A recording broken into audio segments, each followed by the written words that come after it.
বন্ধুরা, আমি উঠছি সেই জমিদার বাড়ির দোতলায়।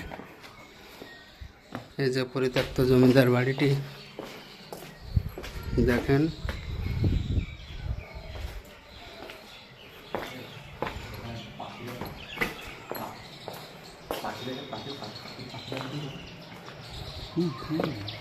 যে জমিদার বাড়ির পাশেই মাছরাঙা, এই দেখেন মাছরাঙা ঘুরে বেড়াচ্ছে।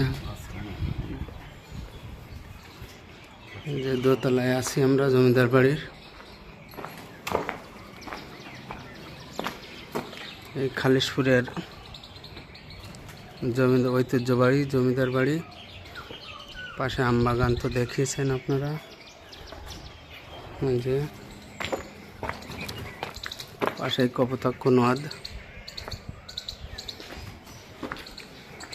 বন্ধুরা দেখেন কপোতাক্ষ নদ, আমবাগানে আম হয়েছে।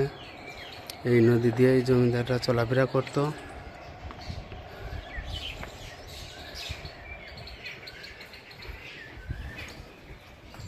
প্রায় 150 একর জমির উপরে এই জমিদার বাড়িটি অবস্থিত। এখন এখানে